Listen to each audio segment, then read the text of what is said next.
Artificially controlled lights. Cool, more time for me to enjoy this. Okay. Alright, it seems like we are now live. Hello everyone. Yokoso minasan. O genki desu ka? 今日は何? 今日は more useful expressions. So I'm actually going through different lecture notes, and I'm going to be blitzing through a lot of things. Yokoso Dero-san. Welcome. So today's stream started off like maybe a minute late or so. I'm actually going to be upgrading a lot of my scenes and setups here so that it looks nice. A lot of the tools my friend made for me, I'm going to be reusing them because they're so nice to look at. But for today, we're going with the usual. Ohisashiburi desu ne. Hi. Genki desu ka? Dero-san. I want to put on some music. Intro. No more copyright stuff. Let's go.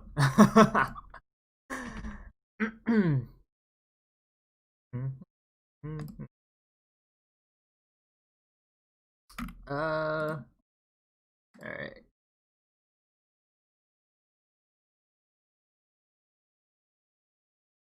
Let us do some of this. Is this loud enough? Ooh, that's very loud, eh?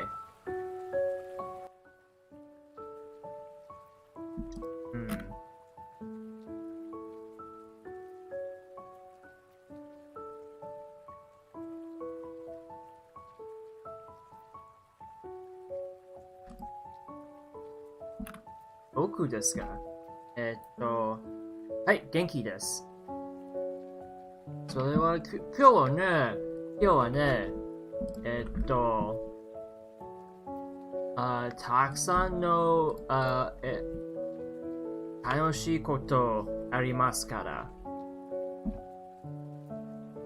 はい。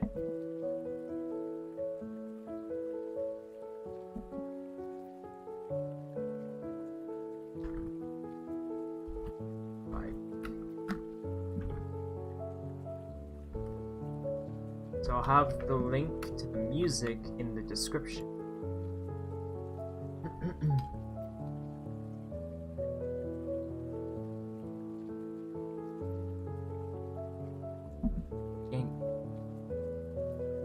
Hi, Mimoji. Yokoso, Mimoji-san. O genki desu ka? I'm going to be saying that for everyone. So hopefully people can catch on. Once we start getting more people into the stream in particular, everyone, you can just ask each other, how are you? So, o genki desu ka?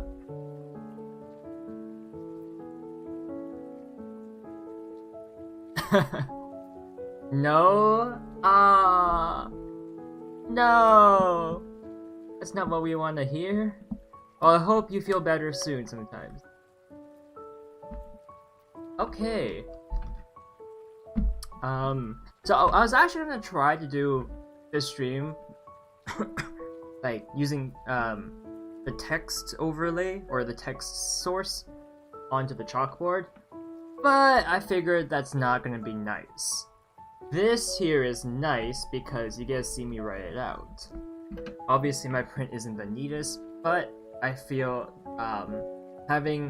seeing written out stuff is still better than seeing text stuff. I don't know, it's just me, and me growing up, I'm used to seeing things written out rather than typed out.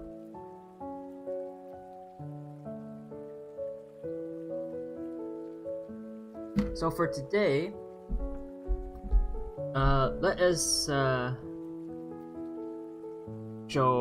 start with some more expressions.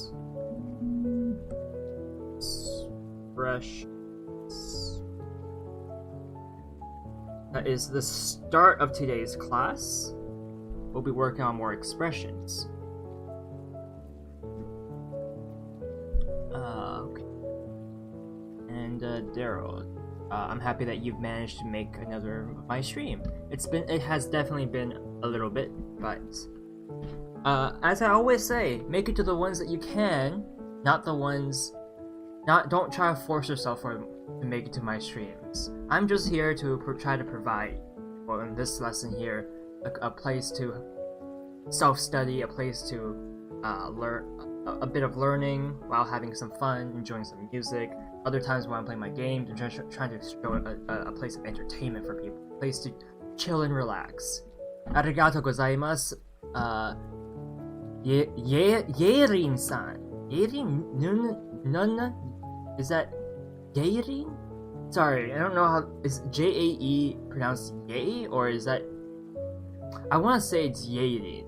Please correct me if I pronounce that wrong. Arigatou gozaimasu. So yeah, I always say, if you can make it, I'd love to have you. But if you can't, that's perfectly fine. Don't have to force yourself if you can't make it, and don't feel bad about it ever. All right, so first expression is going to be a very useful one. I use this all the time. I think a lot of people do. I zoomed this in quite a bit, so you teach Japanese, weekly Japanese classes. Well, not so much teach, but more like I'm reviewing it for myself. But while reviewing it, I figured this would be a good time to try to get other people into the Japanese language too. So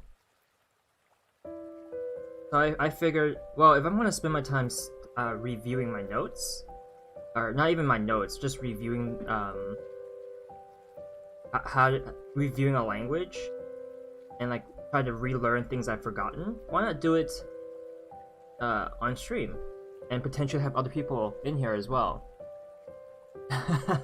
Thank you, Daryl. That wasn't the intent, but I'm happy that you could think of it that way. I'm actually gonna turn on my fan. Little known fact about my room is that the temperature in here increases by about 3 degrees Celsius. I'm not sure exactly how much that is in Fahrenheit, because I don't use Fahrenheit normally, but it goes up by about 3 degrees Celsius with my door closed. So it gets really warm in my room. I'm gonna turn on my fan for a bit. Hopefully, you can't really hear that. It is kind of loud. Okay. Our first expression is thank you, and in brackets, I'll very, oops, Y, not a V.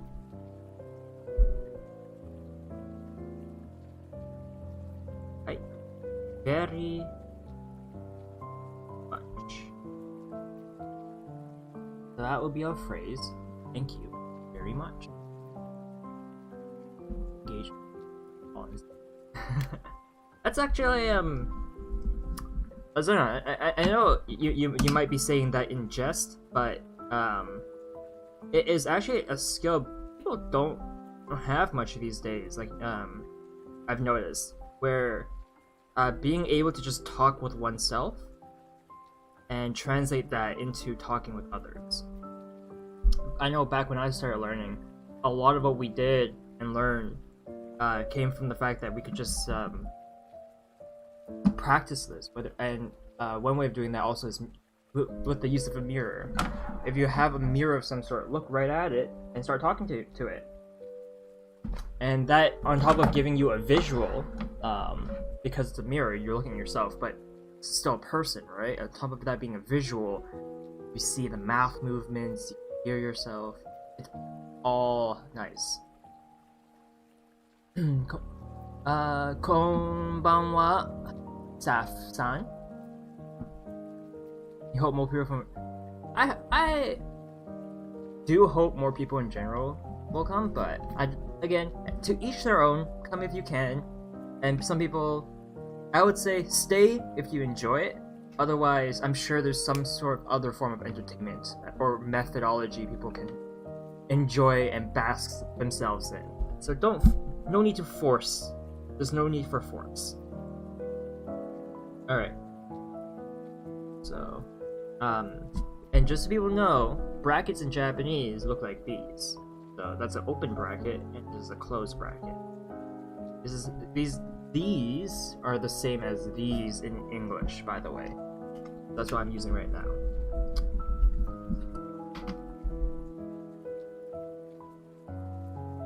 Oh, my print's a little bad today. Please excuse that.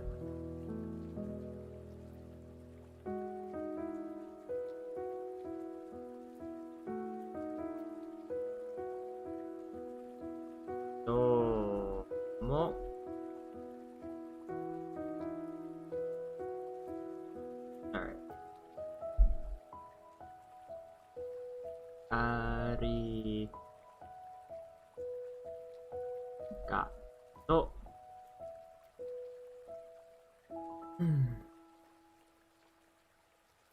The person who always promoting you. No one's. Ah yes, the lurker.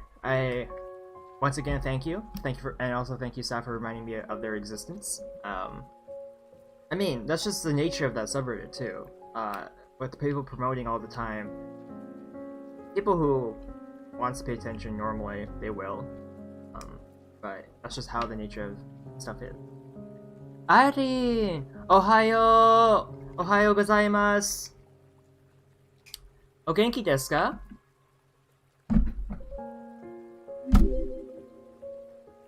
Thank you for the follow! Domo arigato gozaimasu!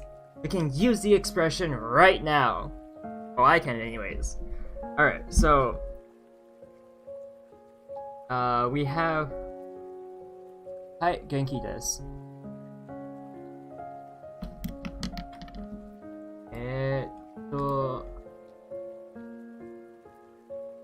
Soe no kanji wa? Neta. Ma ne. I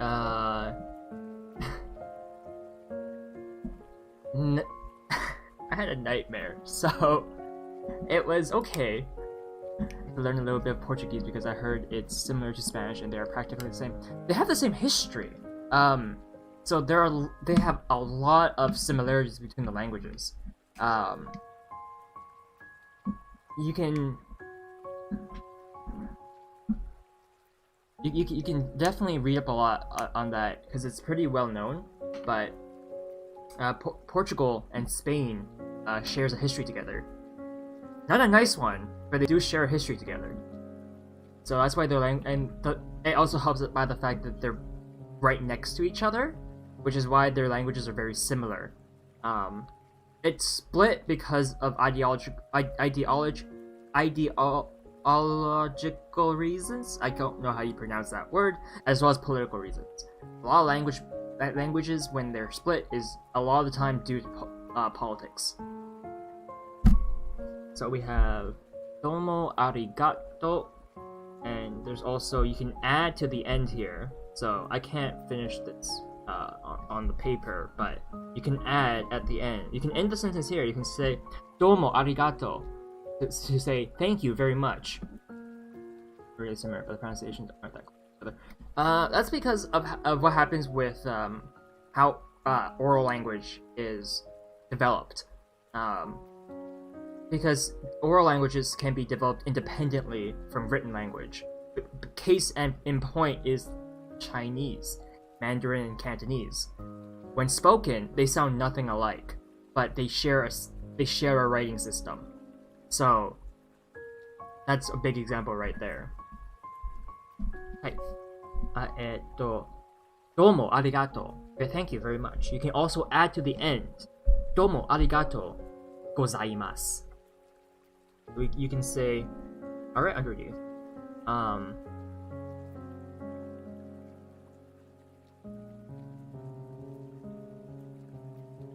Go.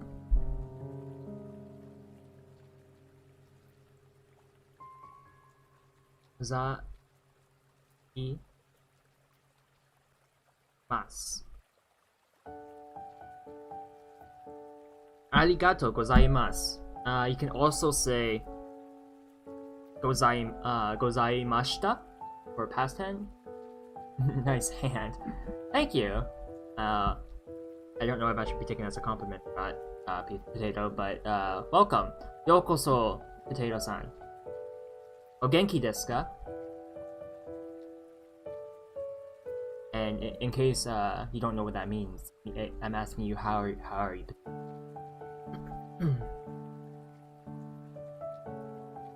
Okay. So,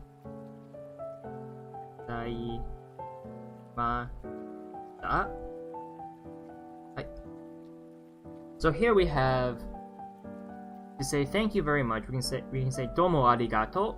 We can also add to the end of it domo arigato gozaimasu or domo arigato gozaimashita for your tenses. Remember to follow tenses.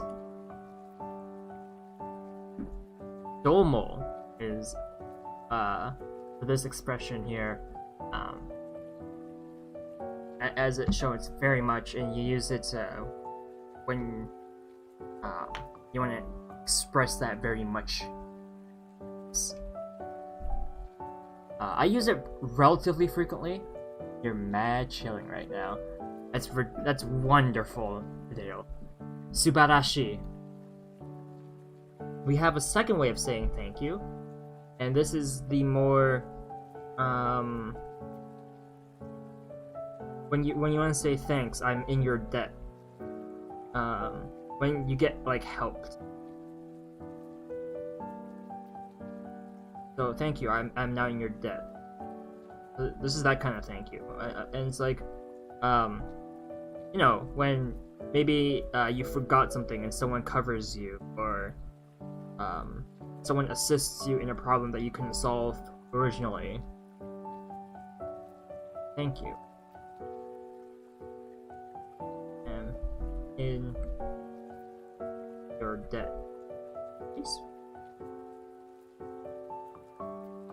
I'm in your debt, or I'm in your safe space. You can say, and on my paper here, I'm gonna say I am in debt.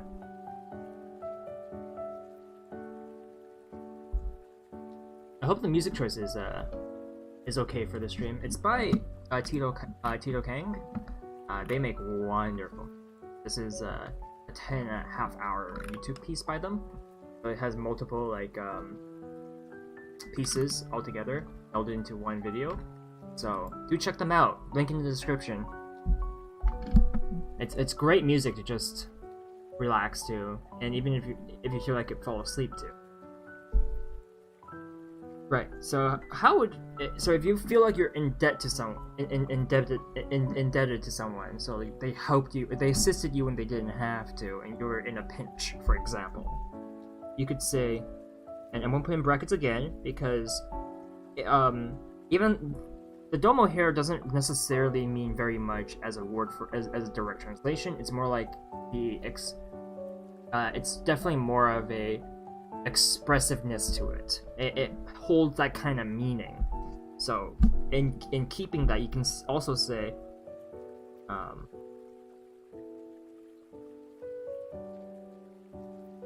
domo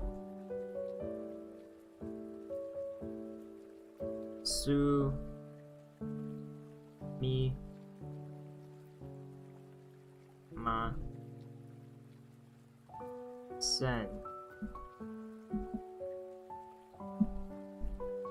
Domo sumimasen. So sumimasen for those who know the phrase. And my print is really bad. Let me rewrite that.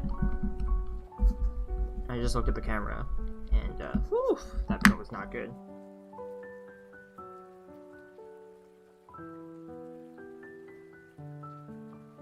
To me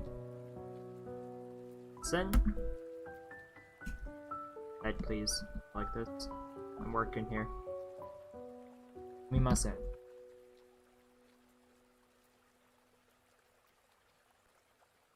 How do I? I'll do that later.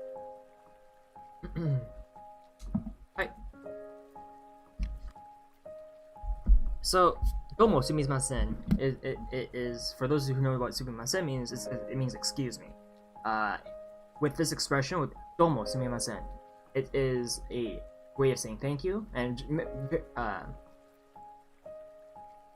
it is a very polite way of saying, or polite way of expressing that. Domo sumimasen. It is, I think, very much so specifically meant for when you're assisted by something and it is not within the other party's obligations to assist you. So, like maybe you're and you feel like you've may have inconvenienced the other party. So like maybe I know this is a very anime or very old style example, but you're going down the hallway and you in a school and you accidentally dropped your binder and some papers fall out. It happens. It happens to me too. And then it just so happens someone else was walking by, so they start helping you pick up your papers for you. You would say to them, domo sumimasen, domo. So they just say, thank you very much, thanks.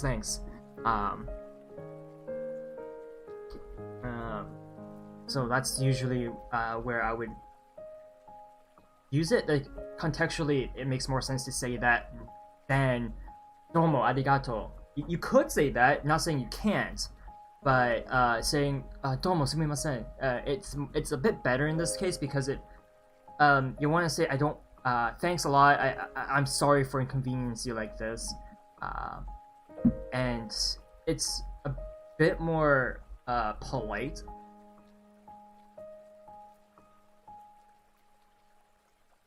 But if that's not something you remember or something not like reflexive when you to say, domo arigato, domo arigato gozaimasu, that works just as well. Or just fine. It works just fine.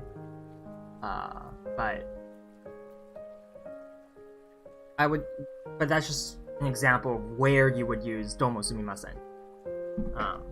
There are many other situations and examples, but I can't think of them off the top of my head. And now let's go to how we reply to let's say thank you. So this is the you are welcome, or the not at all.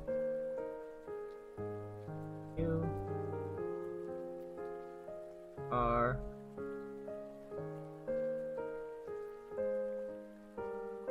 welcome.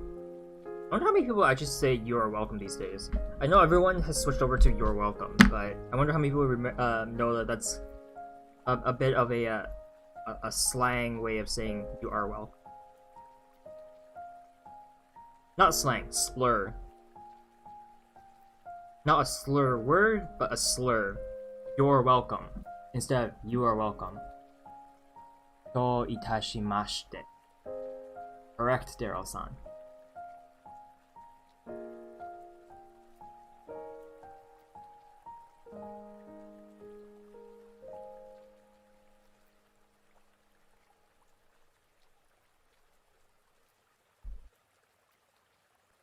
That should be visible, yes?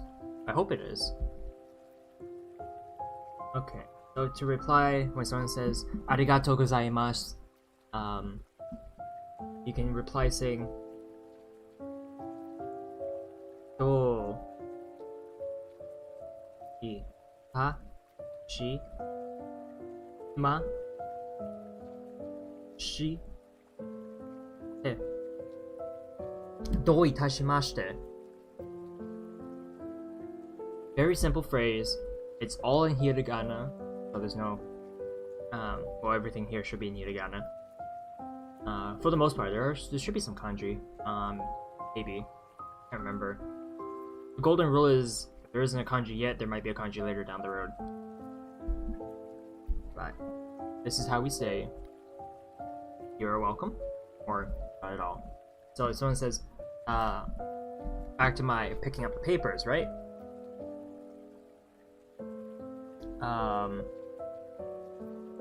Pick up all the papers, and you say, "Ah, domo sumimasen." You can say, "Do itashimashite." Not at all, or you're welcome. It's not a bother.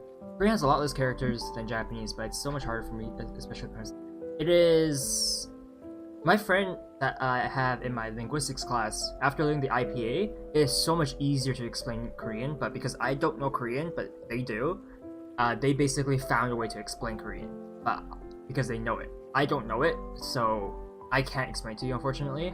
I do know, however, that they have their own alphabet system, which, although character-wise, it might not seem like they have a lot, they still do have a fair bit of characters, because each character, corresponds to, or each section, it's closer to Chinese in terms of writing, I've noticed, where each specific set of strokes represent a sound or represent a meaning. So with Korean characters, they kind of combine their basic alphabets into one bigger character to represent its a sound instead, or some sort of meaning. That's what I've noticed. I have to study Korean in order to say anything further, but that's my elementary understanding from taking a look at it in my linguistics class.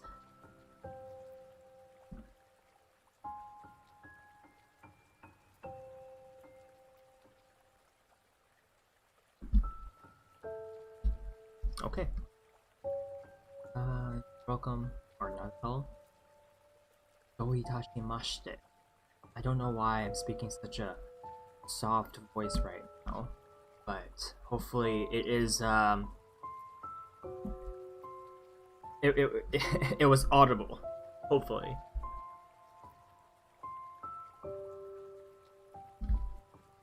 Alright, so let's move on to our next expression, and hopefully people are repeating to themselves, to the wall, to the ceiling, to a mirror these phrases. So you are welcome or not. Do itashimashite. Do itashimashite. I'm also trying to provide context that I understand it as. Perhaps there's almost certainly other contexts where you could use these phrases, but because I don't know them, I'm not going to give them as an example.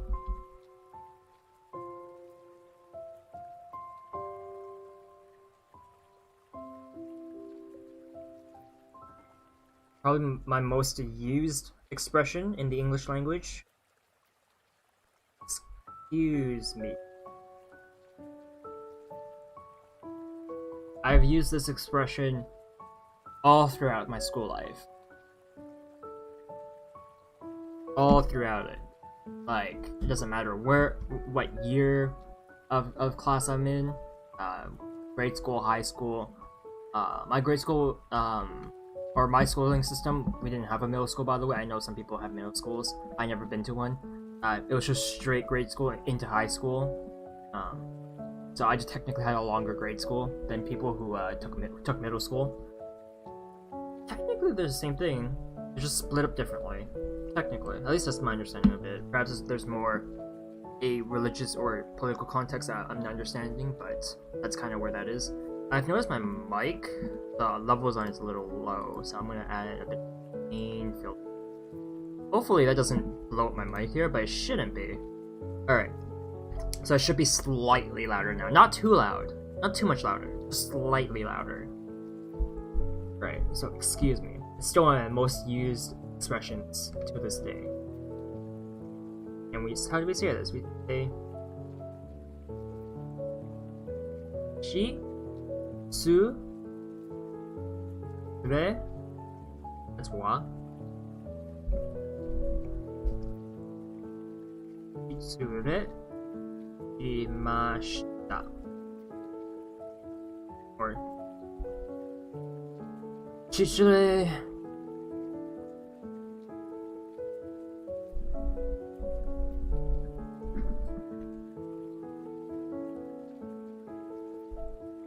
imasu.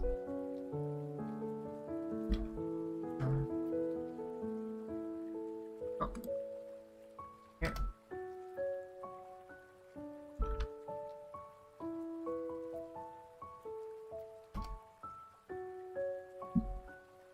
Shitsure shimasu.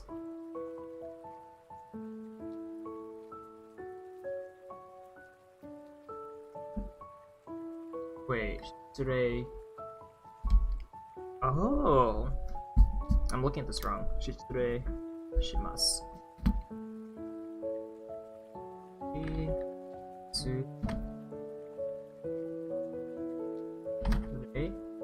Yeah, okay.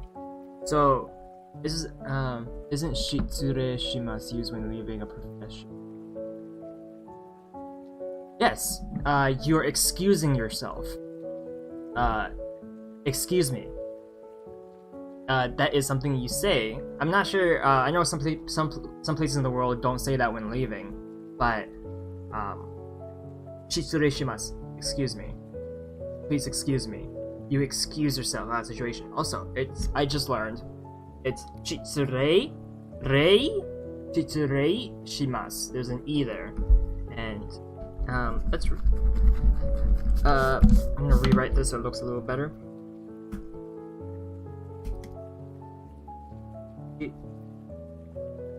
Shitsure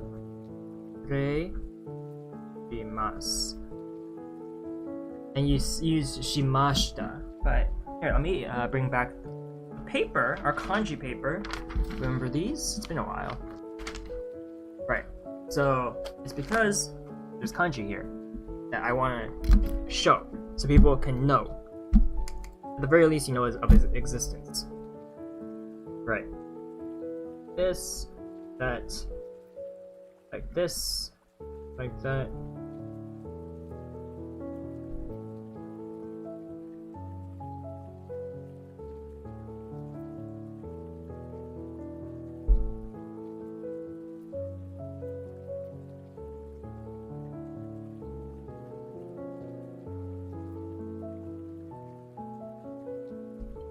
Like that. So this is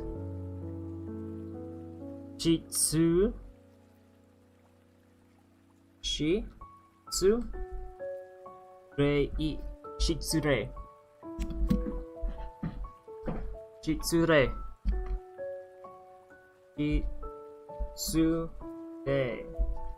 shitsure shimashita. Excuse me.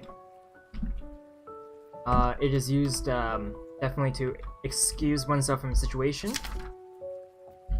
So when you say excuse me, it works everywhere in life. You can say shitsure shimashita, or shitsure shimasu. Please excuse me from this situation. I'm going to be leaving now. That is pretty much the whole context behind it, and generally what you mean when you say excuse me in real life too, by the way. I know some people like to say pardon, excuse me, pardon me, excuse me. I've kind of used them interchangeably all my life, but excuse me is definitely the most used phrase I've used.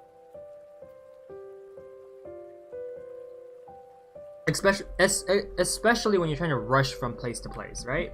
When you're trying to like quickly go from location to location, and there's a lot of people around, you're like running, and then you just like, excuse me, sorry, excuse me, and you just keep running. I've done that a lot. I get from place to place. So we have a separate phrase actually when you wanna get someone's attention, and it also holds the meaning of excuse me. But this one uses an exclamation. Excuse me, and the difference here in English is simply the difference between excuse me, or like excuse me, like you're saying I gotta go. Sumimasen.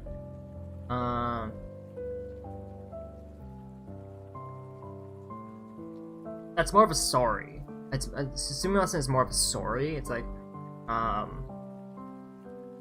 I apologize. And you might imply I wish to be excused when you say you're sorry in that specific context. You're like, oh, sorry, excuse me, and it might be implied that you're saying shitsure shimasu. Sometimes in situations where you say you're sorry and you wish to be excused, I've noticed people omit the "I wish to be excused" part and just simply have it as an implied thing that's tagged along with the sorry bit. That usually happens because of the difference in social power. Perhaps the one they're talking to just holds that much more social power than them, and they would prefer to speak as little as possible. They can't muster up the strength to say too much. Because if you think about it, sumimasen, jitsure shimasu, sounds like you're kind of on even footing with people. Normally, maybe a little on the weaker end since you're saying sorry, excuse me, but it's a whole social power structure kind of type of deal there. Gomennasai means okay, let's see. So we have sumimasen is I apologize, sorry. Gomennasai is basically implying that you as a person saying it hold fault somehow.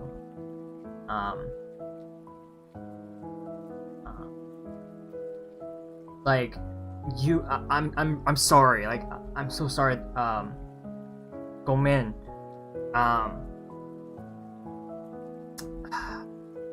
Trying to properly differentiate between the two sorries, because we have that in English too, where it's not different phrases, but they're different they're different implied meanings. Like sumimasen is one of those slight apologies type deals, like oh sorry about the inconvenience is how I would say that for sumimasen. Whereas gomennasai is a deep apology.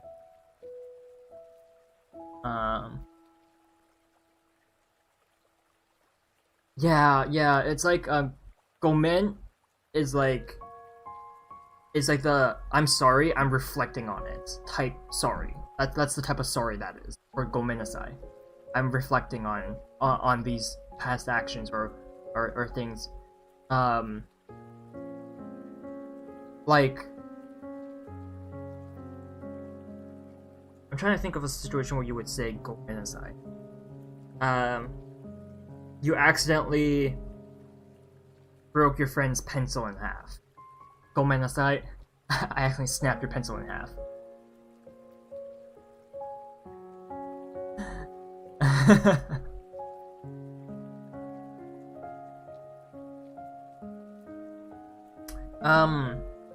I believe there's a different phrase for sorry for your loss. You would not use gomennasai or to tell someone sorry for your loss, because there's a different phrase for that, and if you say gomennasai, you're kind of implying that you were part of the cause of why that person lost that other person. So you're putting an implication there on yourself when you say gomennasai to try to express sorry for your loss. Which, if you didn't have anything to do with that person, you're putting yourself in a very sticky situation by saying that. So I would not use gomennasai to say sorry for your loss. They hold different implications. Alright. But yeah, again, these are good examples. I like it. Excuse me. Like you're trying to get a hold of someone's attention, so you exclaim it. Excuse me! So, in Japanese, a way to hold someone's attention, we say chotto.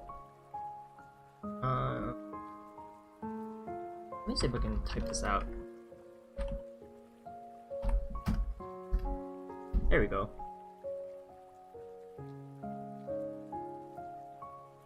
It's been a while since I've seen this, so.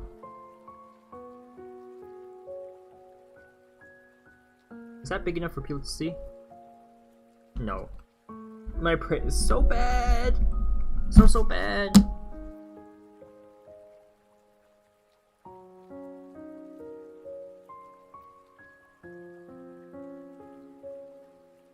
Remember what small characters mean.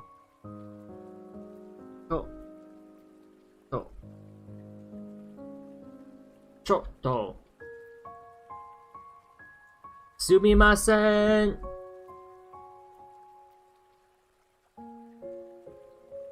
Su. Mi. Ma. Sen. So now there's another. Is Japanese hard to learn? If you start from the beginning, so you learn the alphabet. So here we have we go through the alphabet in hiragana, and katakana. If you go through the alphabet and then start from there, it shouldn't be too overwhelming. It's when you try to force too much at the same time. Step 1, learn the alphabet. Step 2, start learning vocabulary. Step 3, learn your verbs. Step 4, put them together. Kanji is not something that I would stress too much about. That's kind of why whenever we come across a useful kanji, or kanji I want to showcase, I have a separate piece of paper for it. It's not necessary, but it's nice to know about. So here we have, これはね、別のすみません、のか、phrase, kata. Is it? No, it's just phrase. Yeah, it's just another phrase. The more you use the language, by the way, the more you'll ingrain it. I'm not at the point where I can just say a lot of Japanese all in one stream. That is kind of the goal. Once we start making breakpoints in like our learning, like maybe this would be week, I don't know, 300. Let's say, for example, it's like 6 years, huh? That's a long time. Week 20, how about that? Week 20. Perhaps by week 20, our Japanese lesson will be all in Japanese. Either uses furigana, or I mean, that's why just be aware they exist, and they're definitely more of like, the more you use and see it, the more you'll just naturally learn it. Otherwise, just ask.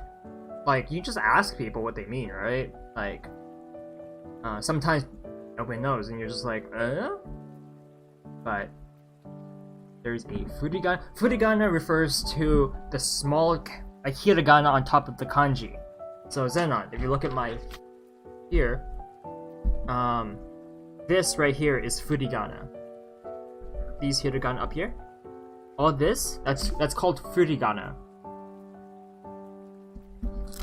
It's just hiragana that's small on top of the kanji. That's all furigana is.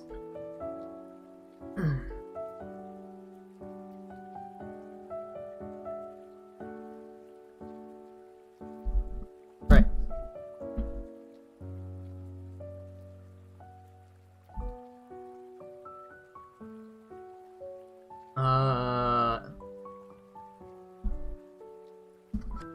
Alright.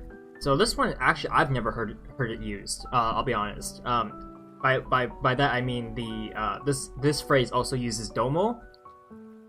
But I've never seen this phrase take domo before. Or I've never heard of it in context. It is I'm sorry. So we're now entering the sorry territory, which we've kind of covered. I didn't know this phrase could take domo. By the way, it sounds really off to me. I think maybe that's why people don't use it, but maybe it is used. I'm just something I haven't heard of before, but I've never heard this phrase take domo before. Interesting. I'm relearning about this.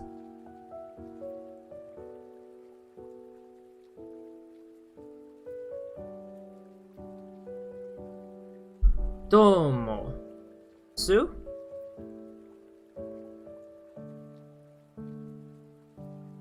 Me. Ma.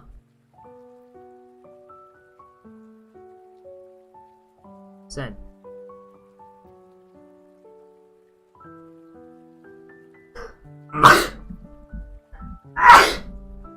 Ugh. Excuse me. Sumimasen.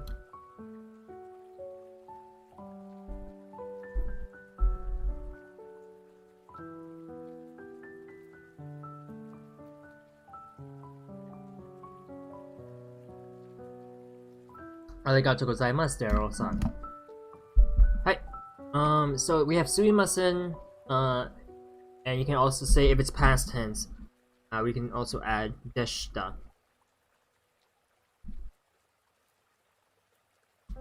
If it's past tense. Thank you. Arigato Momiji-san. Hi. So domo, sumimasen. I'm sorry. I've never heard domo sumimasen before. I've heard sumimasen deshita. I've never heard anyone use domo sumimasen. The more I say it, the more polite it sounds, so there's that. So perhaps in a very... if you're trying to say that in a polite way, domo sumimasen. I guess that's where it's used, but I've personally never heard of it, so perhaps I've just never heard of I'm sorry in a polite context. Perhaps. So just know that to say I'm sorry, you can say domo sumimasen or just sumimasen, and then if it's past tense, sumimasen deshita. Domo sumimasen deshita.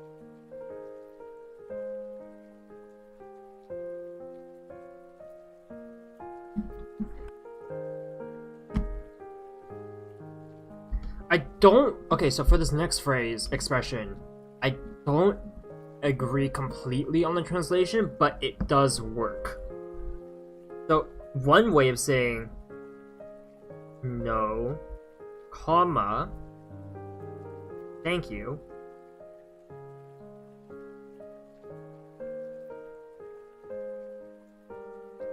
one way of saying this, as written here, is mo, in brackets,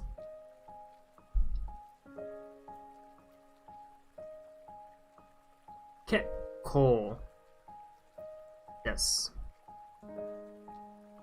Mo kekkou desu. So if I took sentence frying pan, pointed off, I would say sumimasen deshita if you found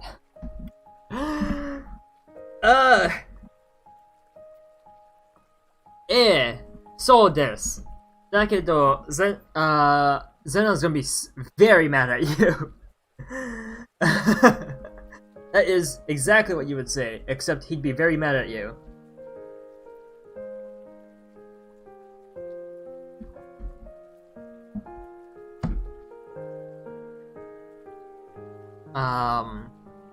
Kekkou desu. For people who know Japanese, I guess they know the context behind it, but my fry pan. Because you're using a borrowed word, Zenon, it would be katakana. not hiragana.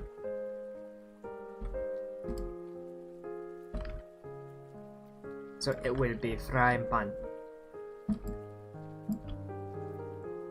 Just an FYI. Let's see. I don't know how to activate katakana in my keyboard. I see. I know for me, I actually have to turn on my hiragana keyboard, or just turn on my Japanese keyboard, and then I have to right-click the input type, and then say full width katakana, because it defaults to hiragana with the shortcut key. So I actually have to Zenon-san no fry pan. Yes. Right, so kekkou desu. Normally that phrase means that's enough. Kekkou desu. And I see it's a little faint and blurry, so let's hold it in. Kekkou desu. That's enough. Mo kekko desu.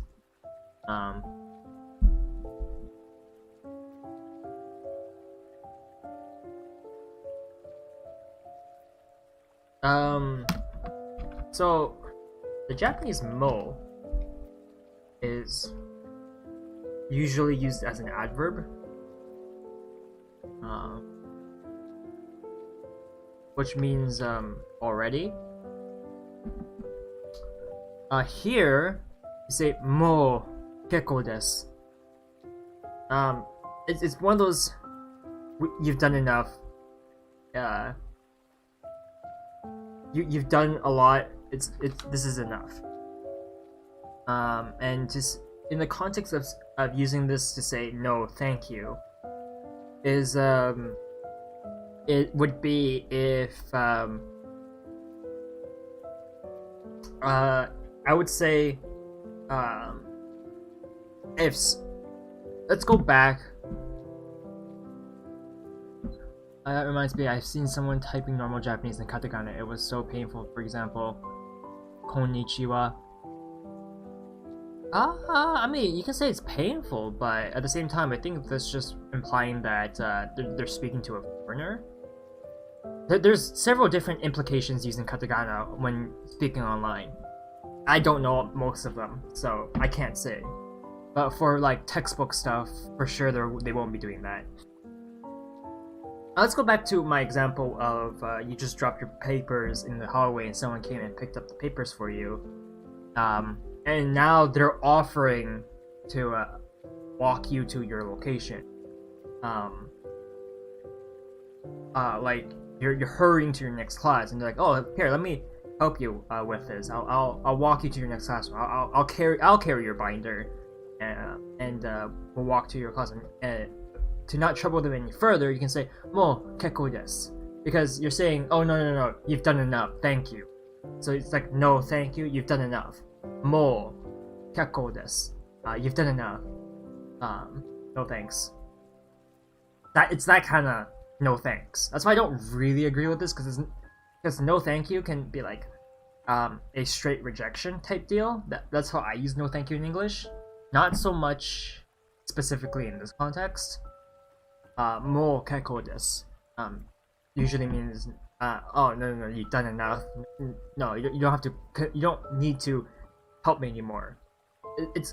That's kind of what the implied meaning is here.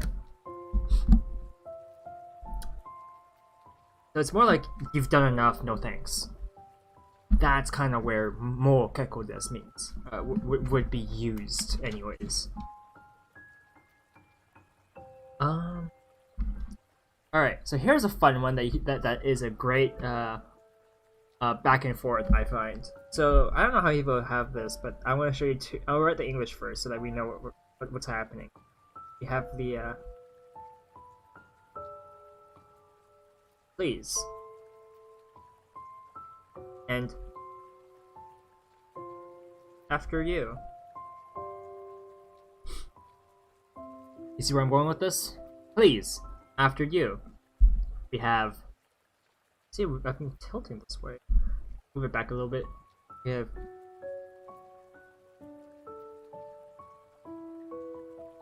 Dozo. Dozo.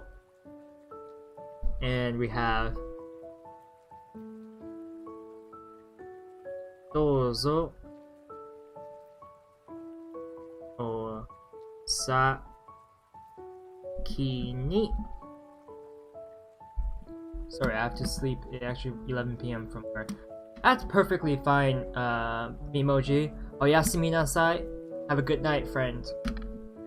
And thank you very much for stopping by. I appreciate it. Thank you so much. Thanks again. And have a wonderful sleep.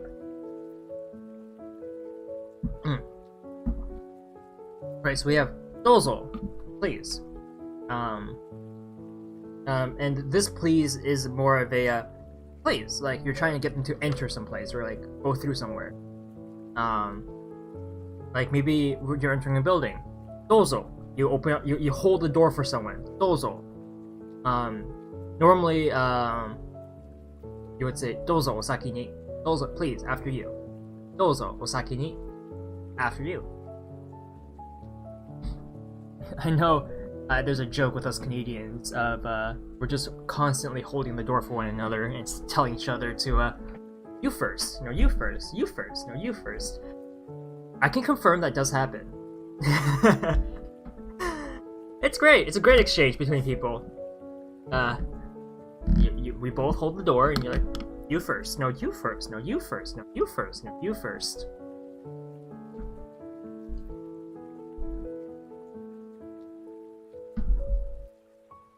Alright. Let's see.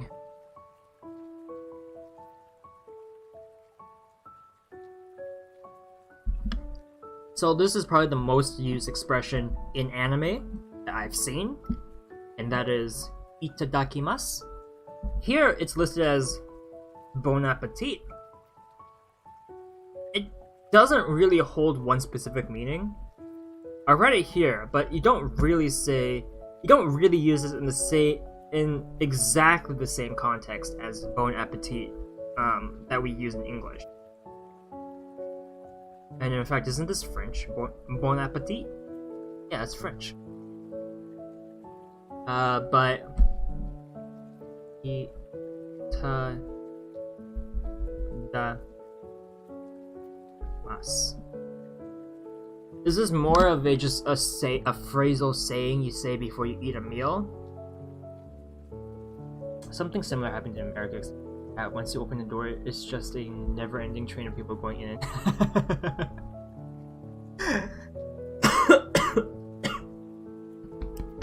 That's really funny. That's really, really funny.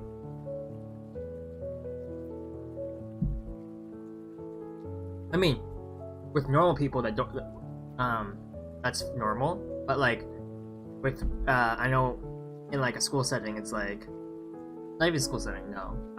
There are some times where it happens where it's like, oh, you first. No, oh no, you. Like, could be acquaintances or co-workers. It'd be like, you first. No, you. And then like after a good short exchange, that's when people are like, all right, fine. Someone needs to give somewhere. Right. So itadakimasu is used before a meal or before you eat something. Does not necessarily mean bon appetit. It can, not necessarily. But yeah, that's generally speaking, that is where you would use it. Generally speaking. Everyone's favorite cheers. I'm sure anyone who's ever seen any drinking anime would know it immediately. But it doesn't have to be drinking, it can be also other things like sports. Maybe? I don't know. Kanpai!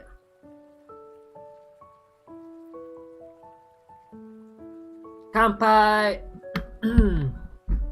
Cheers!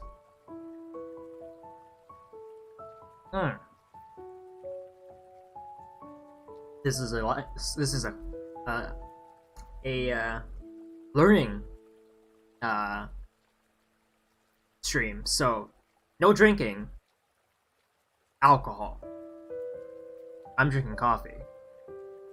Gochiso-sama deshita. Isn't that after you say?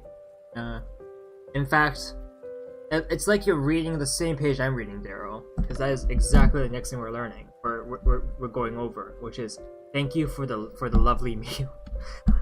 This is such an interesting decision of what English words to use. Because this just means thank you for the meal. Thank you for the lovely meal. Gochiso-sama deshita.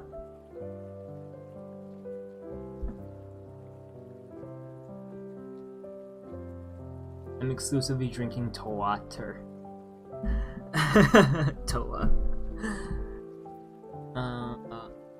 Close, Daryl. You're spelling it. You have the right phrases, and when you pronounce them, it's fine. but your spelling needs a little work on.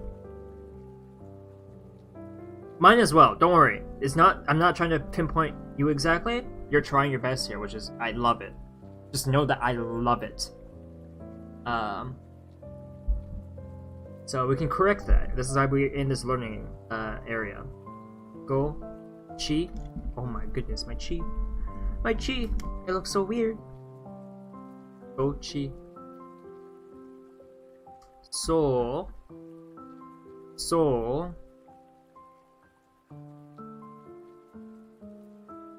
Sama. De. Chi. Ha. Do note that this phrase is in the past tense. Deshita. Yeah, spelling Japanese is difficult because it's short. Gochisou sama deshita. And this is how you can tell when to use this phrase. You're referring to something that has happened in the past. So when you say thank you for the lovely meal, it implies you've eaten it. So that's how you know you say this after a meal. I'm sitting here not knowing much and with one less frying pan.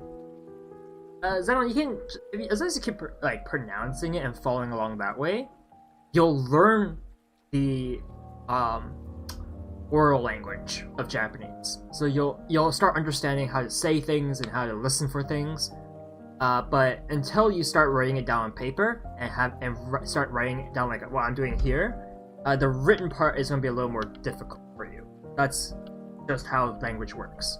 So you'll need a bit of both, a bit of everything if you want to get much better at it. But just listening in and understanding what phrases mean, you'll pick up part of the language pretty quickly there. Okay, so here's another thank you phrase. Thank you for the other day. Thank you for the other day.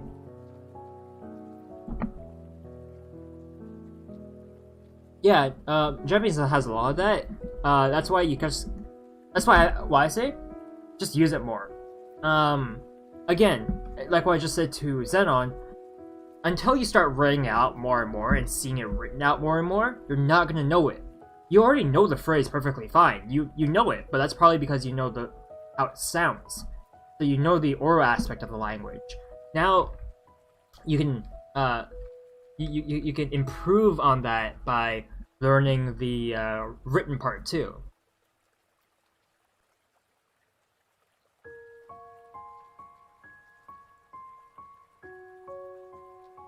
We have Senjitsu wa. I know that's the ha character, but it's wa.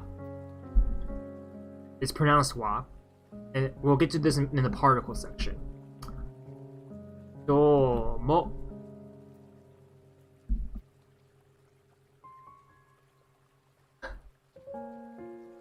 Senjitsu wa domo. Thank you for the other day. So, I just love how I can just go back to that example of like the person helping you pick up the papers in the high school or like a school setting. If you meet that person again, you can say to them, Senjitsu wa domo. Thank you for the other day. Thanks for your help the other day. So that's a context you can use for this.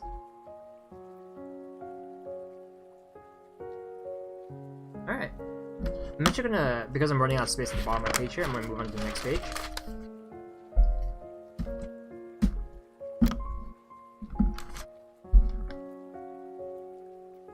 Alright. So, I know you can use this for even streamers, because we have this all the time for streamers, which is, the I'll be right back, or I'm leaving. I'm sure we've heard this all the time in anime, between like a person leaving their house. Ite Itekimasu.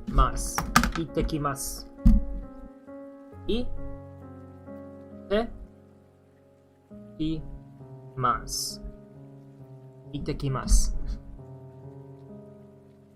Do note the small z there. So it's itekimasu. Itekimasu.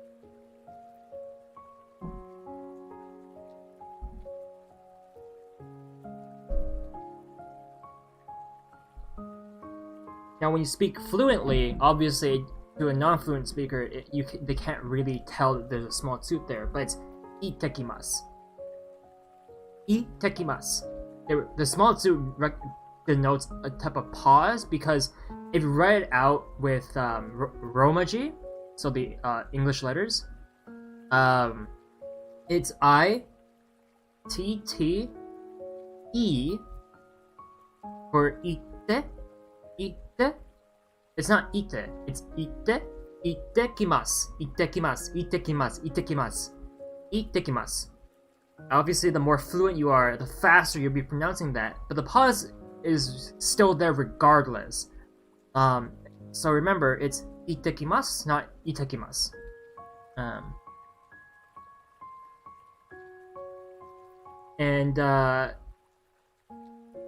I'll kind of go over this slightly, because there is examples. I have found examples of this in these notes of mine, which is really nice. But the way you can tell if there's a small pause there when listening in on a fluent speaker is based on where you're stressing the sound. Itekimasu, itekimasu, itekimasu, itekimasu, itekimasu, itekimasu, and not itekimasu. Itekimasu, no. Itekimasu.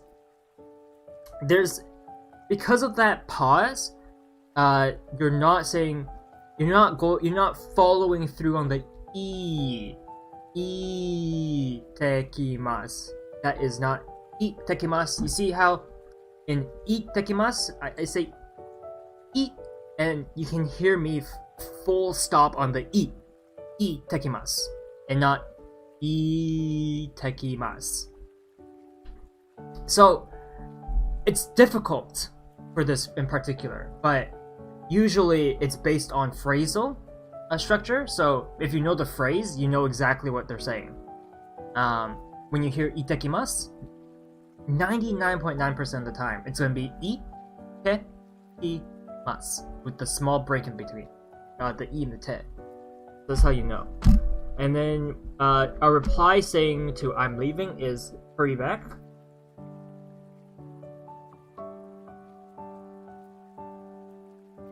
And this doesn't mean hurry back. It's simply the reply. It's simply a reply. And that's just kind of what it means in English. And Daryl, you are correct. It is itterashai.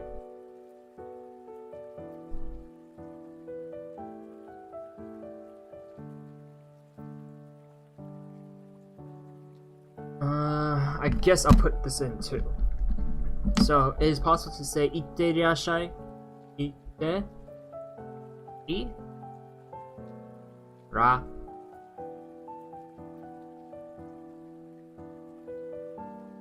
shai. Emphasize the t and not the e. Yeah, that's kind of how you'll see it. But you have most of itterashai correct.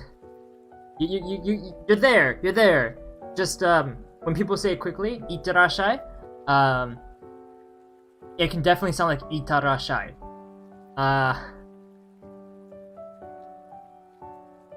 It is not that though. It's itterashai, and sometimes itterashai. So the E sound, itterashai, is more of an accental thing, and you'll hear it. It's almost never written.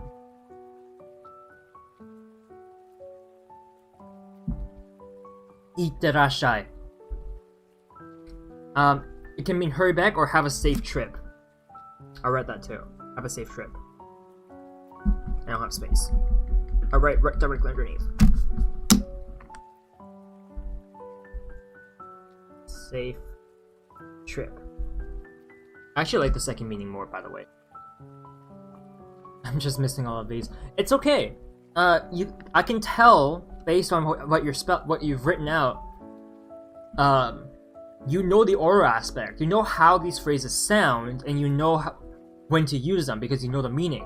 You know the meaning. You know how it sounds. All that's left is putting it all together and knowing the exact spelling.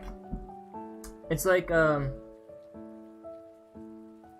mean, we have that in English too. People misspell words all the time, and that's because they don't know exactly what the spelling is of the word, but they know how to use it in a sentence. Alright, so when we say, "I'm back," in Japanese, "I'm back." Alright, teach me how to say, "I love to shower with worms." Pull out my paper for some off-topicness. Which page am I using? Alright, let's use a brand new page for this. We have not learned a lot of the concepts I'm about to write here, so I'm gonna need more lead soon. Alright.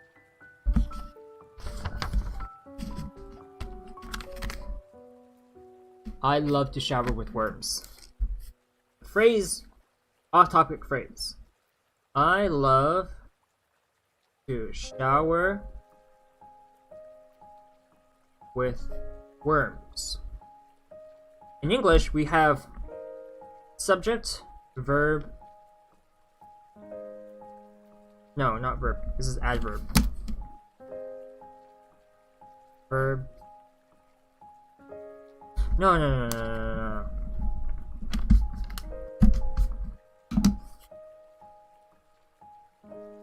I love to shower. This is the embedded clause. Preposition with worms object.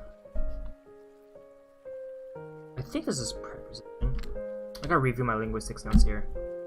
Alright, but anyways.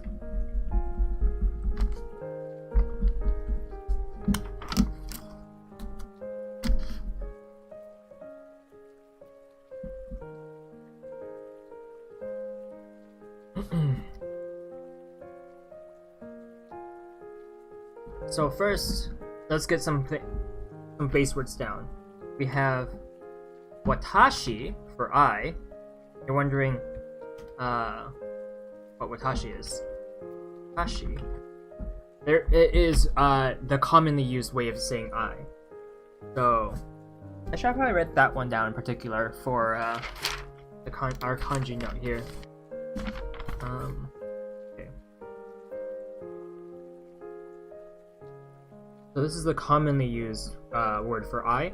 It's usually used by adults and young girls, because young boys use boku, and usually boku is used by young boys exclusively or tomboys. So this is watashi. Watashi. Watashi. Watashi.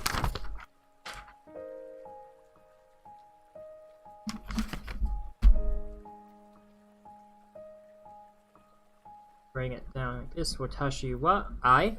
This is I. Watashi wa. To say love, it's simply daisuki.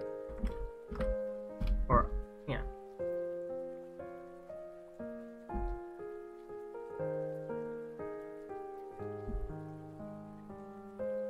So let's learn shower.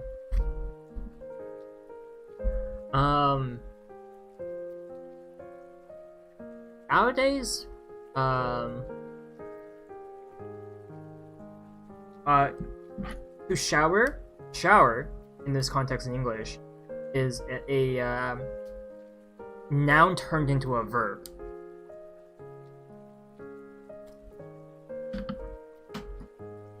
Ore.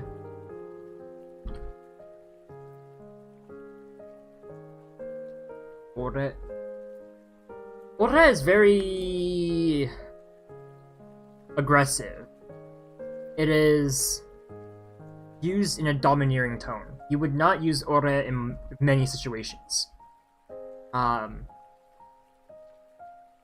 Watashi is the general I term. Ore would show signs of authority or disrespect, or both.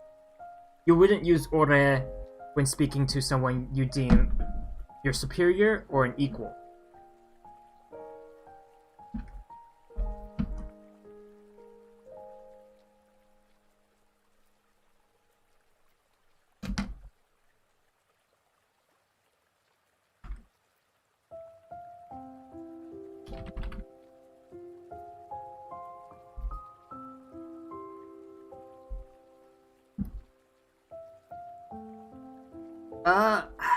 This is an interesting one. I'm going to have to leave here and have a good day, everyone. I'll try to make it to the... Alright.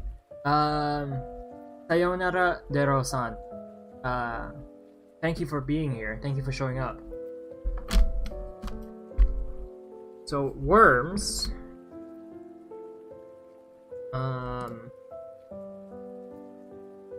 Nowadays, it's apparently used as... Wamu. Wa, and then the dash here indicates that it is a elongated sound. So wa, wamu, wamu. So in hiragana we have the, when we want to elongate a sound like ma. Well, actually for ma it's actually ah. That's a bit of a scoffed example.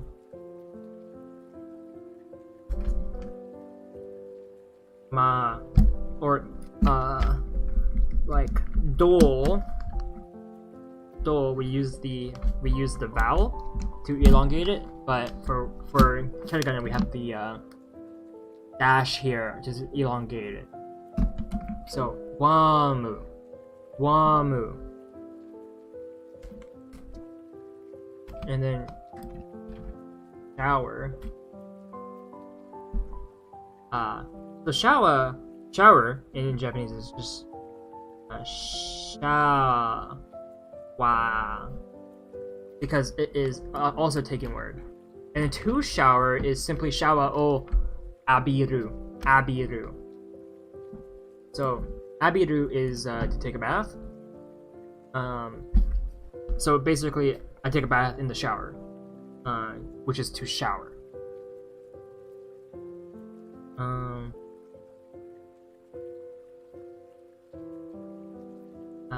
Abiru.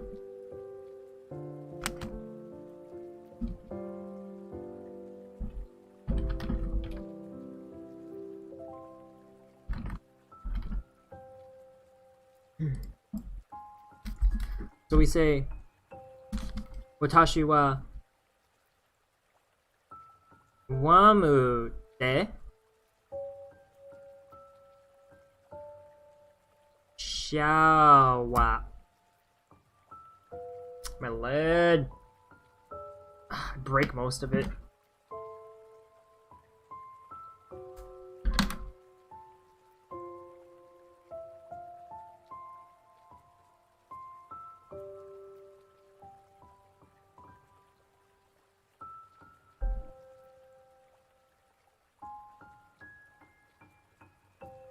Okay.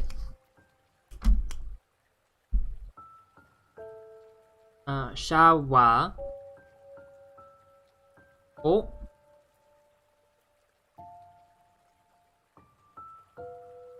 Abiru.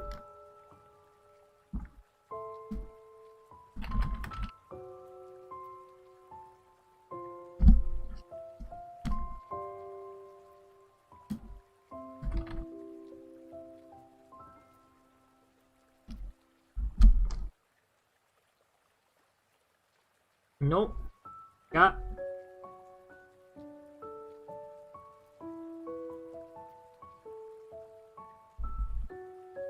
Daisuki. So, the no guy here, by the way, is another set of particles.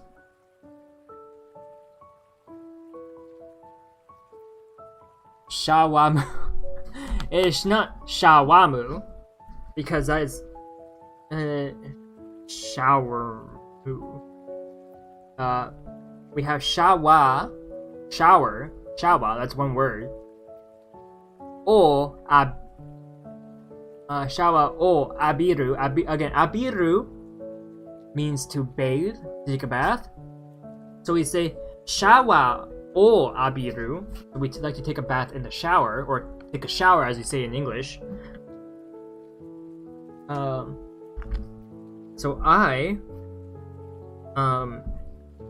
take a shower with worms, and I like that a lot. So the whole phrase in Japanese is because we have different phrases, like different parts of the sentence goes in certain positions in Japanese.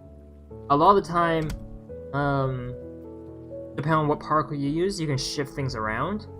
But to say it like this, watashi wa wormu de shower o abiru no ga daisuki.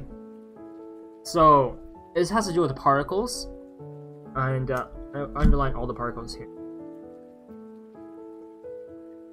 So there's 4 sets of particles here to denote I, worms, shower, and the O here is to combine shower and to bathe, to say to shower essentially, and to like or to love.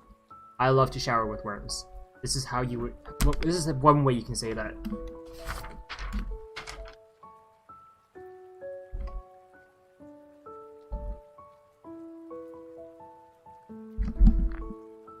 Okay, so to say I'm back, we say da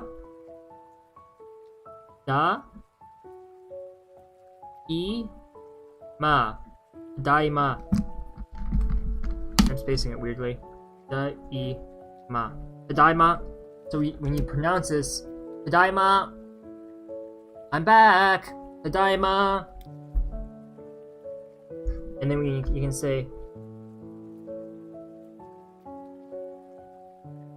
welcome back. Okaeri nasai. Okaeri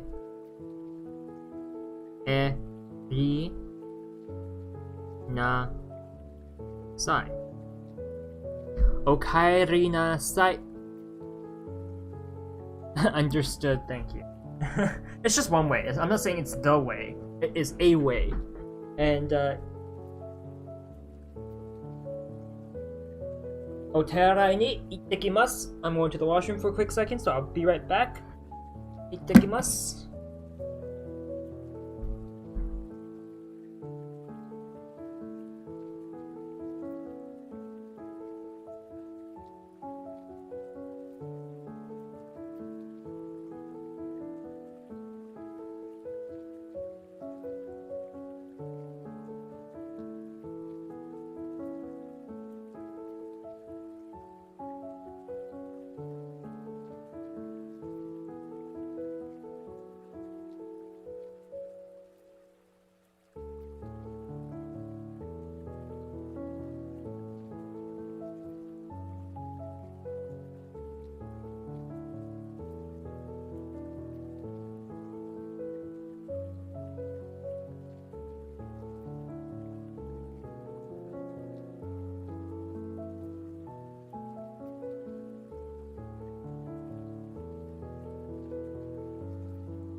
Hi, tadaima.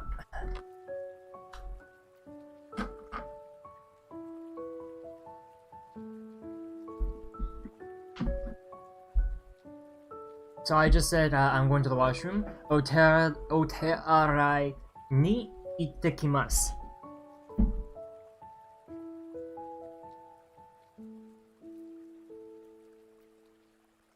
And I'll write this out too.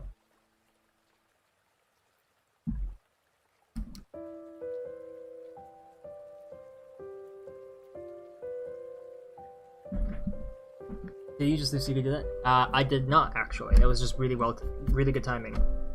So I learned this back class.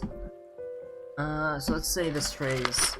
So I learned a useful phrase is, can I go to the washroom? And we would ask this in class if we want to go.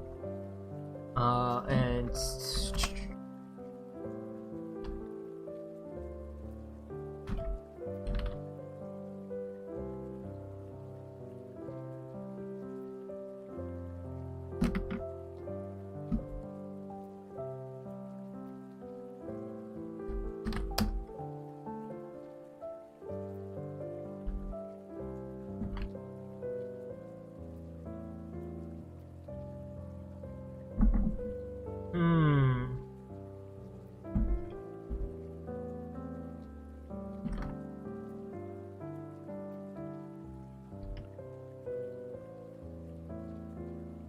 so to say, I go to the, well, I guess, not washroom, but bathroom. And I use them interchangeably in English. The whole phrase is, O te arai ni itte mo ii desu ka? So we say, O te arai ni itte mo ii desu ka? So oterai I is the bathroom. This is bathroom. Oterai. Oterai. Oterai. Ni is a particle. This is a particle. Itte mo ii desu ka? Can I go? Itte mo is it's like itte is the go.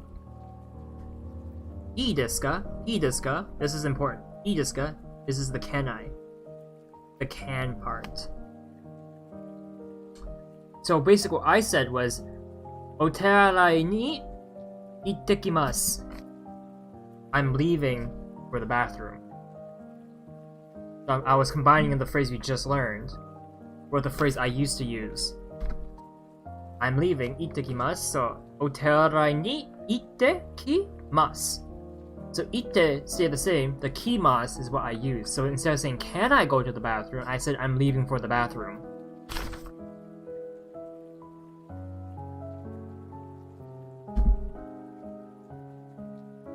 It was just a very good coincidence. Is all I'll say for that. Because I really did need to go.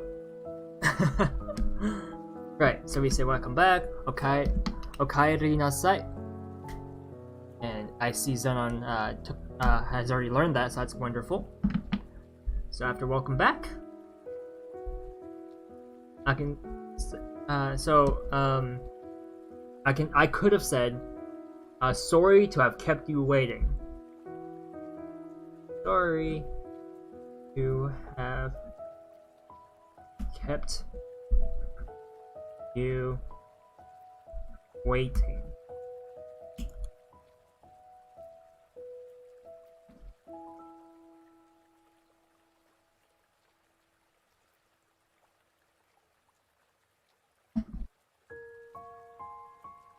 Omatase shimashita. Omatase shimashita. Omatase shimashita. Sorry to kept you waiting.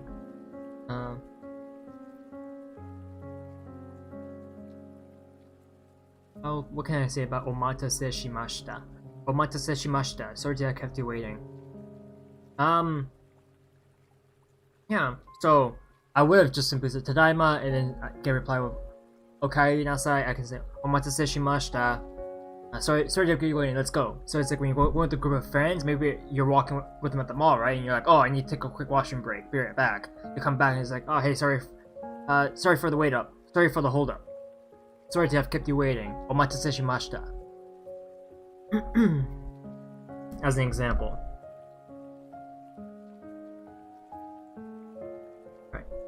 so I want space is a bit better. These phrases are a little long. I'd appreciate your help. I'd appreciate your help. Yo ro di ku o ne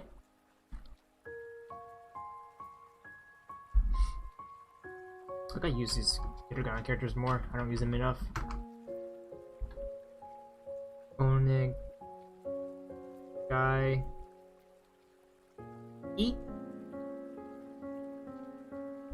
shi ma su. Yoroshiku onegai shimasu. So onegai shimasu is to ask someone for help. Onegai shimasu. Please help. Is it please help? It is onegai. I'd like for you're requesting assistance with onegai shimasu. Yoroshiku onegai shimasu is a way to say exactly that. I'd appreciate your help.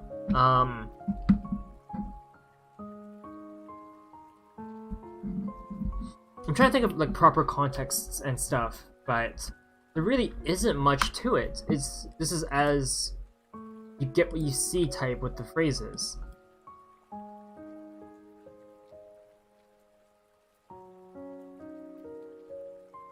As far as I'm aware anyways. Okay. Perhaps I'll learn something new later, but for right now.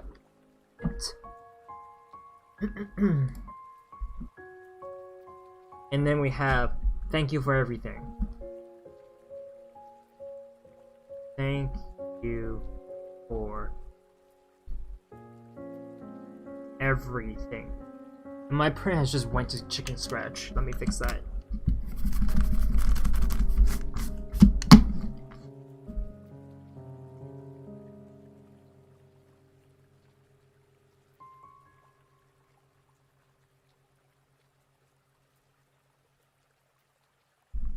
Thank you for everything. And this is also in brackets. This first bit. Iro iro.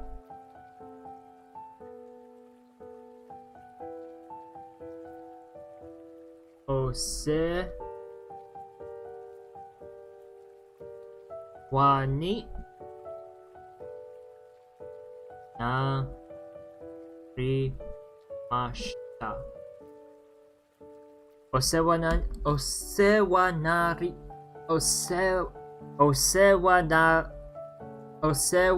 narimashita. Osewa ni narimashita. That's a bit of a trip up for me.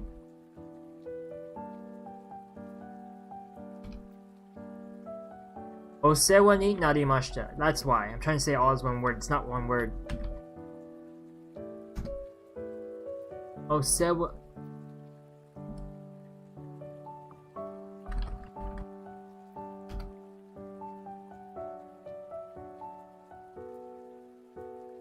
Alright. So the phrase here is iro. So that's kind of like saying everything. It's not necessary at all.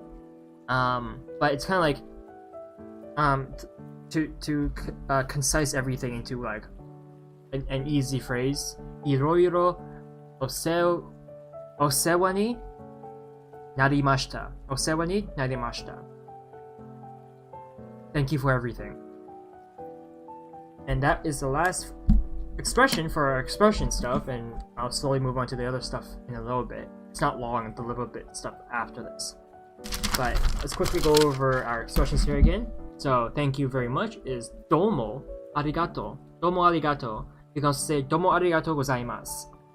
Domo arigato gozaimasu. Thank you very much. Domo arigato gozaimasu. Domo, domo arigatou gozaimasu. Thank you, I am indebted. The I am indebted part is context for what this thank you means, which is domo sumimasen. Domo sumimasen. You are welcome, and not at all. Do itashimashite. Do itashimashite. You're welcome. Or not at all. Don't worry about it. And then we have the excuse me. Shitsurei shimasu. As in, please excuse me from this situation.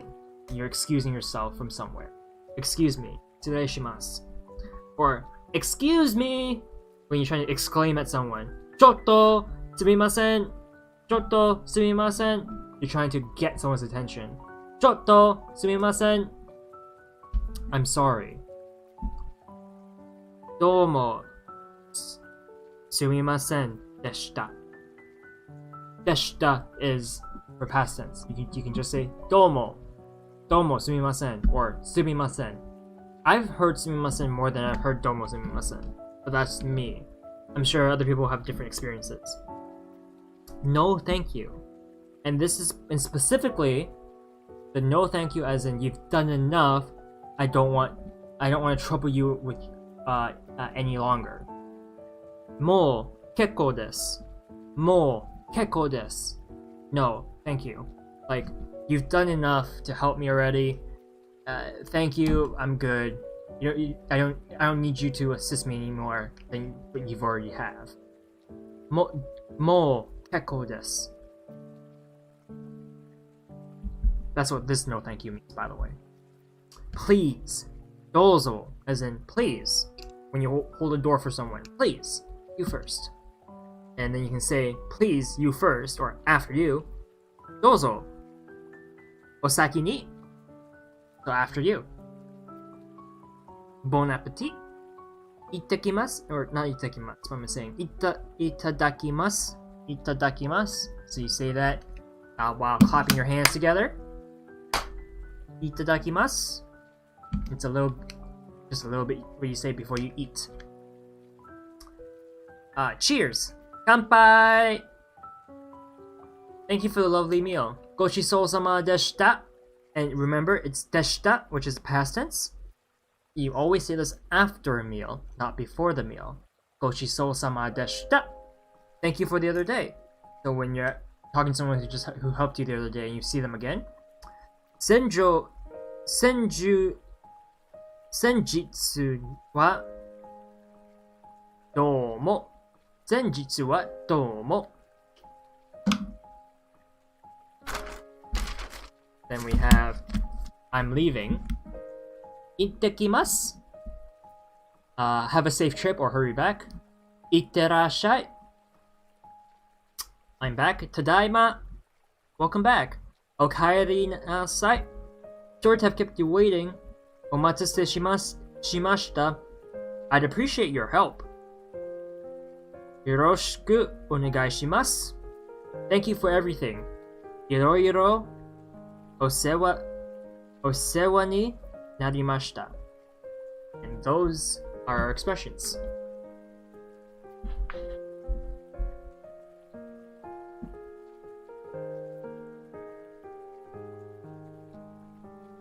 So, let's see. What I have next here is just quickly saying, so we know about the Dakutens, which is a little tenten. So, like the Ta character here becomes Da with what's known as a Dakuten. So the little tenten, the little double dots there. Double lines. And then we also know that Ha becomes Ba, but we also know that it can also be Ta. This is called a plosive, a handakuten. So just know that specifically for the P set of characters, the circle is known as a handakuten. That's kind of all. It's a tenten.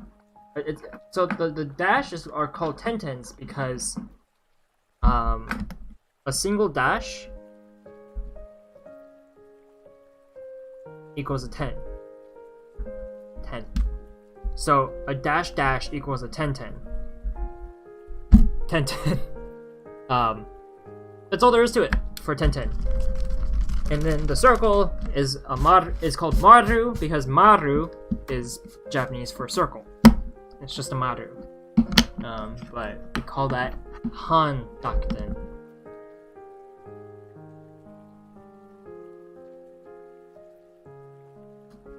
That's kind of what I wanted to go over for this my second set of notes here.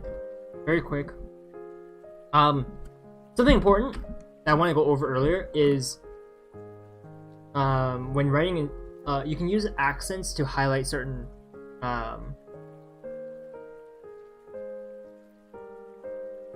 stress on syllables, but that's only for the Romaji. So when speaking, depending on where you put the accent can determine what something means. In Japanese, you don't want to accidentally say one word and it means something else. An example would be kata. Kata. Shoulder. And it's best if you know the kanji for this, since the best way to differentiate this is the kanji and not so much the pronunciation, since they're pronounced very similar to each other.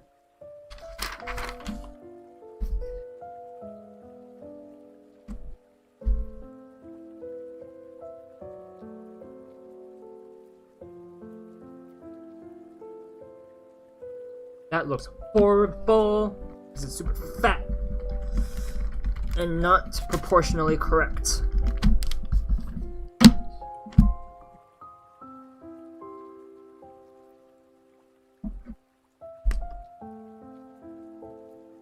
Got that. Got that. This means shoulder.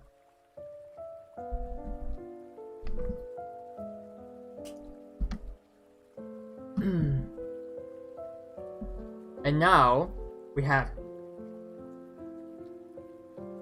kata.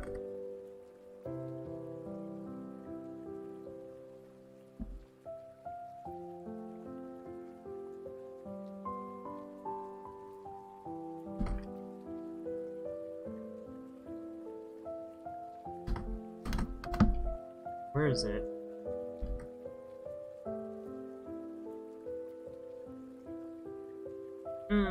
Actually, I prefer this kata more. This kata is easier to talk about.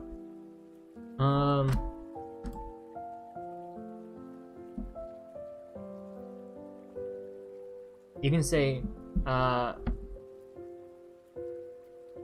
anokata. So these won't be standalone. There's gonna be context, right? But when you say it out loud.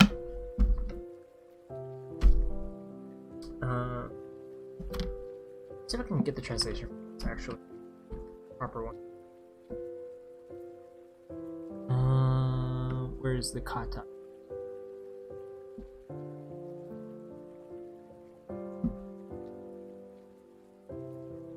Okay.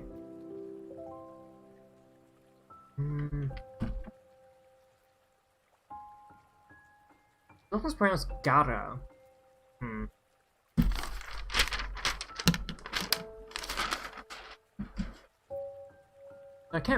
I don't know enough about this. But apparently there's a kata for pattern and it's pronounced kata, kata versus kata. So there's a stress on the second A versus the first A can determine whether you're saying shoulder or pattern based on single character pronunciations. So this is more of a vocab thing than it is an actual thing. Like kaku, to write, versus kaku, meaning lack. So this is very much a pronunciation thing. I thought I had better examples in this, but I don't, so I'm just gonna not be too delve too much into that. Instead, I'm just gonna go straight to particles here.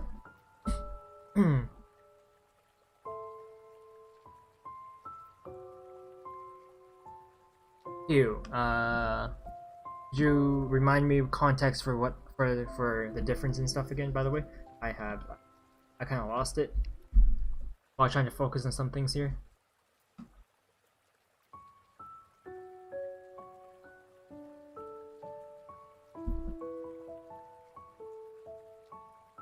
Okay, so there's 3 groups of particles in Japanese. Let's move on to particles here. And there's a lot. Like, no joke, there's a lot of particles because of their different functions. We're just going to go over very basic particles and their commonly used cases. So we have discourse particles.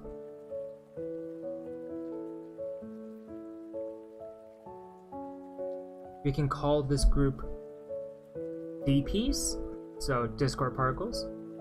We have wa, and it's a topic marker. Watashi wa. We have mo, and this means also. Watashi mo, I as well. We have shika,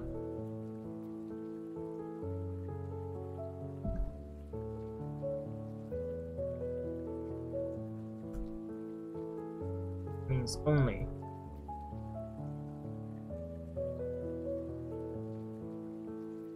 As shika holds a more specific connotation, it is used a lot less than the others.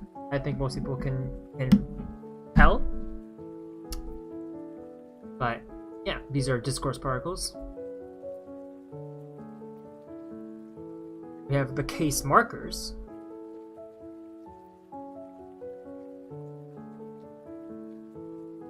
So CMs, case markers. We have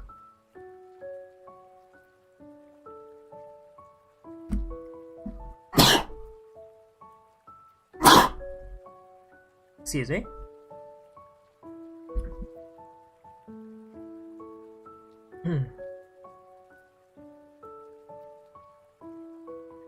Wow, I sneezed really wrong there.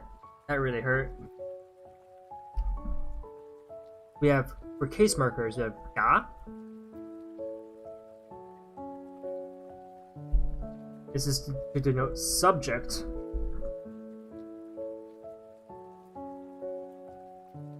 We have the o marker, pronounced o. Remember, the woes are o. Oh, a free Japanese class? Are you a native speaker? Yokoso, Alexander.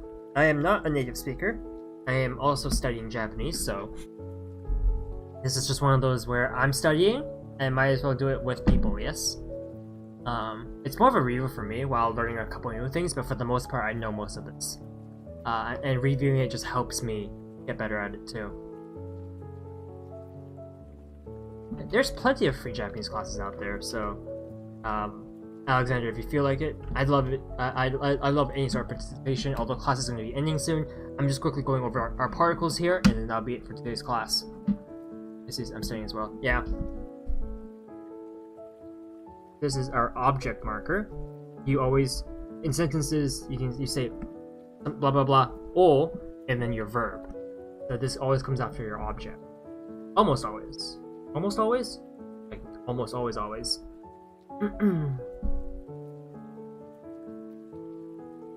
Nope.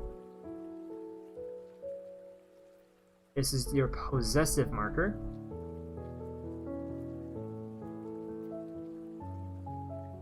Ni or e. And by e, it's not that e, it's this e. It's pronounced e. So ni or e. And this denotes direction towards.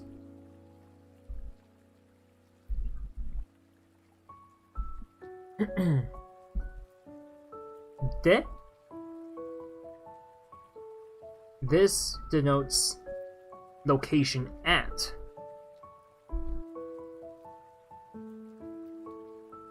Kara.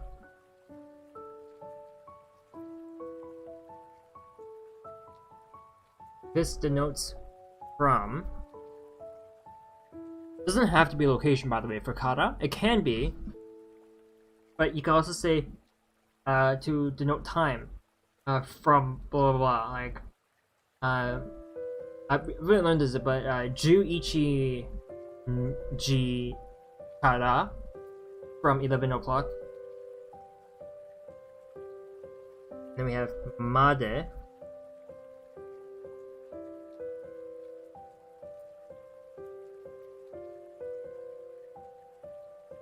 As far as or until.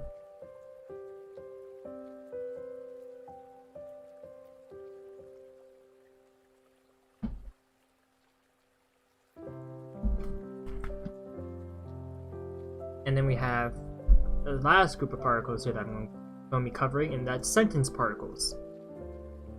Sentence particles, or SP.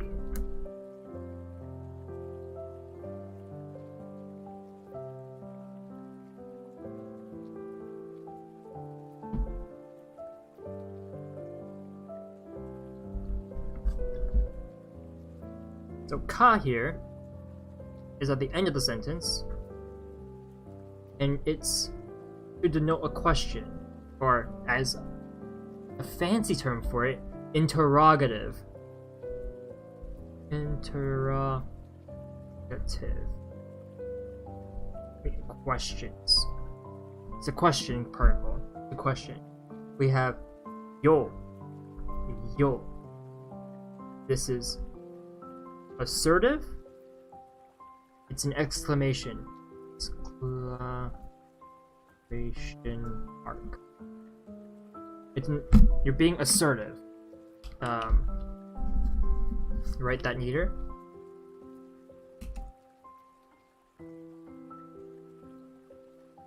Assertive. When you're adding yo to the end of a sentence, you're exclaiming it. You're saying you're being. I don't know how else to say it besides being assertive. Like you're saying it as it is, and you're saying it that this has to be the way it is. Something like that. As long as you know what assertive means, you'll know what yo is used for in this context. And then we have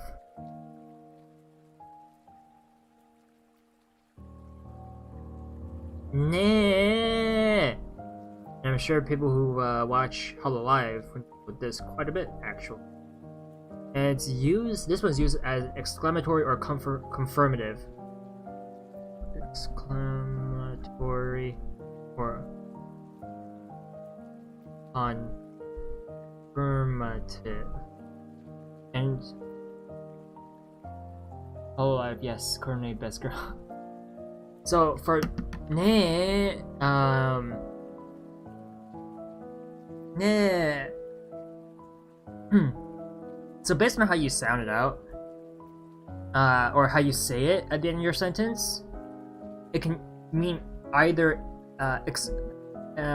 trying to make it an exclamatory phrase, like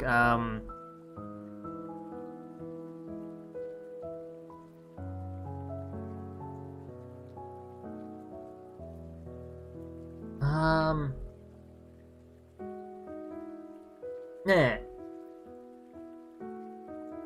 Exactly like how I just used it. Nah. It's more of like a way to get attention, not really exclamatory. The Hololive girls definitely use nah in an exclamatory tone. The confirmative tone is like when you're after saying something, you add the phrase, or you add the second part, nah, as a way to say right. Like in English we say right, Yes? I say yes with a question. That's very similar to how you would use ne in a confirmative sense. I apologize for my lack of examples for ne, but definitely the Hololive Girls I know uses ne in the exclamatory case quite a bit. And then we have no. And this is for interrogative again, but in the sense that this one is less of like a question mark. Like this is more like a question mark. For ka, そうですね. Isn't that right? Yeah, that's more of a confirmative. You're just expanding on the right.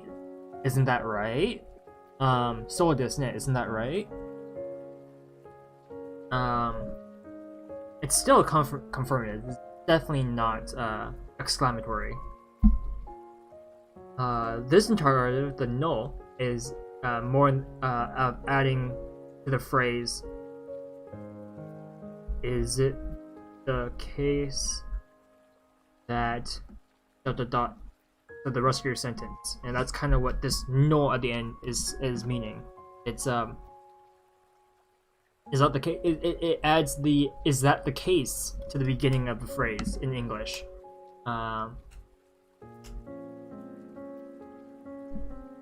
Like 死なないの? So is it the case that they won't die, or that they don't die? For example, I know that's a very dark example. For some reason, for linguists and language learners, the dark examples are their go-to examples in most cases. But 死なないの? 食べないの? Is it the case that you're not going to eat? 食べないの? There's a better one. 食べないの? 食べる? 食べないの? Is it the case that you're not going to eat, or you're not eating? 飲めないの? Is it the case that you're not going to drink? So that's what the no particle here is at the end. It adds the whole is it the case phrase to the beginning of it. That's kind of the whole particle system here, so I won't go through it once, and then I'm going to end the classroom for today. But we are going over our 2-hour period that I've assigned, just a little bit. I was a little slow today, I apologize for that, but... so discourse particles, we have wa, so the topic marker, watashi wa, I, or anata wa, kimi wa, sensei wa, topic marker, mo, also, watashi mo, I also, watashi tachi mo, we also, sensei mo, sensei as well, or also, shika, only, when do we use shika?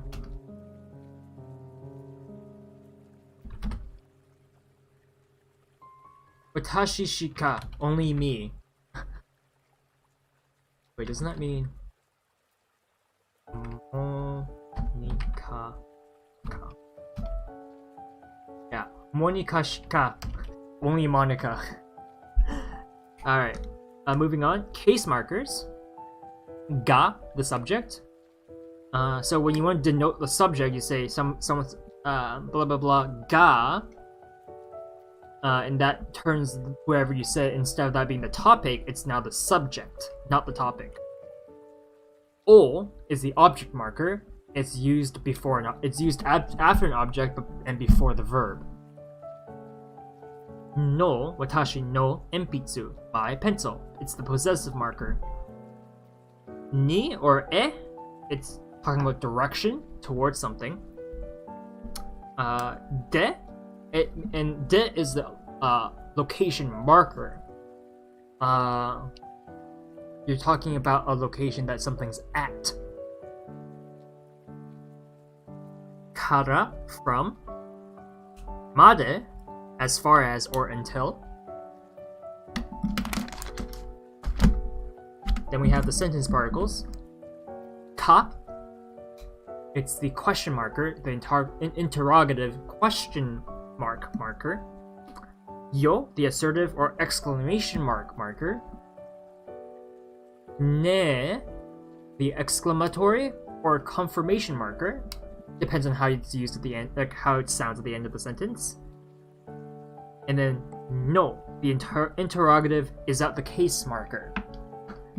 So hopefully, well, this is probably something that I'll probably refer to constantly, maybe, when trying to talk about them. So the more we talk about them in other classes, the more we'll get to know them.